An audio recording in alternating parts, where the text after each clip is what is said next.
ایک دفعہ کا ذکر ہے کہ ایک بطخ دریا کے کنارے رہتی تھی کیونکہ اس کا نر مر چکا تھا۔ وہ بیچاری ہمیشہ بیمار رہتی تھی۔ ایک دن اس کی طبیعت زیادہ خراب ہو گئی تو وہ ڈاکٹر کے پاس گئی۔ ڈاکٹر نے اسے بتایا کہ تمہاری بیماری ایسی ہے کہ تم جلد مر جاؤ گی۔ اسے یہ سن کر صدمہ ہوا کیونکہ اس کے پاس ایک انڈا تھا۔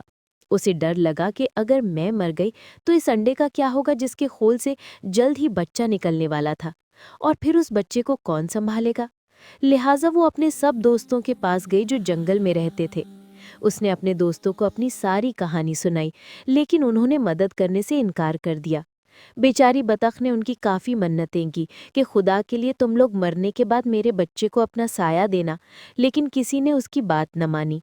بیچاری بطخ بھی کیا کرتی، اس کے ذہن میں خیال آیا کہ کیوں نہ میں اپنے بھائی مرغے کے پاس جاؤں، وہ ضرور میری مدد کرے گا۔ لہٰذا وہ مرغے کے پاس گئی اور اسے سارا قصہ سنایا۔ مرغ بھائی، آپ میرے بچے کے ماموں جیسے ہوں، پلیز آپ ہی میرے بچے کو اپنا سایہ دینا۔ مرغا بولا، میں تمہارے بچے کو رکھ لیتا، لیکن میرے بیگم مرغے یہ بات نہیں مانے گی، لہٰذا مجھے بہت افسوس سے کہنا پڑ رہا ہے کہ میں یہ کام نہیں کر سکتا، لہٰذا تم مجھے معاف کر دینا۔ بطخ ادھر سے مایوس ہو کر اپنے گھر واپس آ گئی اور سوچنا شروع کر دیا کہ اب کیا کیا جائے۔ اچانک اس کے ذہن میں ایک ترکیب آئی اور اس نے موقع ڈھونڈ کر یہ کام انجام دے دیا اور خود جا کر ایک درخت کے کنارے بیٹھ گئی۔ اس کے بعد بطخ کی طبیعت اور بگڑ گئی اور ایسی بگڑی کہ اس کی موت ہو گئی۔ جب مرغی کے بچے انڈوں سے باہر نکلے تو ان میں ایک بطخ کا بچہ بھی تھا۔ مرغ تو سب جان گیا تھا، لیکن اس نے مرغی کو بتانا مناسب نہ سمجھا۔ مرغی نے کافی شور شرابہ کیا اور بولی، میرے بچوں کے ساتھ بطخ کا بچہ نہیں رہے گا۔ مرغ نے اسے کافی سمجھایا، لیکن مرغی نے اس کا کہنا نہیں مانا۔ مرغی نے اپنے بچوں کو منع کر دیا کہ بطخ کے بچے سے کسی کو بات نہیں کرنی ہے۔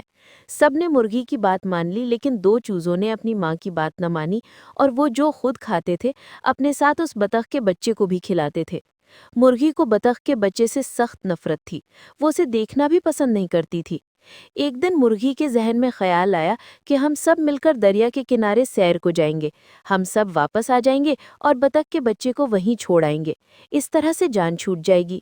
وہ لوگ سیر کو نکلے۔ وہاں پہنچتے ہی ایک چوزا دریا کے کنارے چلا گیا اور ڈوبنے لگا۔ یہ دیکھ کر مرغی زور زور سے چیخنے چلانے لگی۔ چونکہ بطخ کے بچے کو تیرنا آتا تھا، لہٰذا اس نے فوراً دریا میں تیرنا شروع کر دیا اور اس چوزے کو نکال کر باہر لے آیا۔ مرغی نے جب یہ دیکھا تو اسے اپنے کیے پر کافی شرمندہ ہوئی اور اس نے بطخ کے بچے سے معافی مانگ کر اسے اپنا بیٹا بنا لیا۔ اس طرح سے وہ سب ہنسی خوشی رہنے لگے۔ دیکھا بچوں، کیسے بطخ کے بچے نے مرغی کو بچایا اور کیسے اس کا بھلا ہوا۔ اسی لیے تو کہتے ہیں کہ کر بھلا تو ہو بھلا۔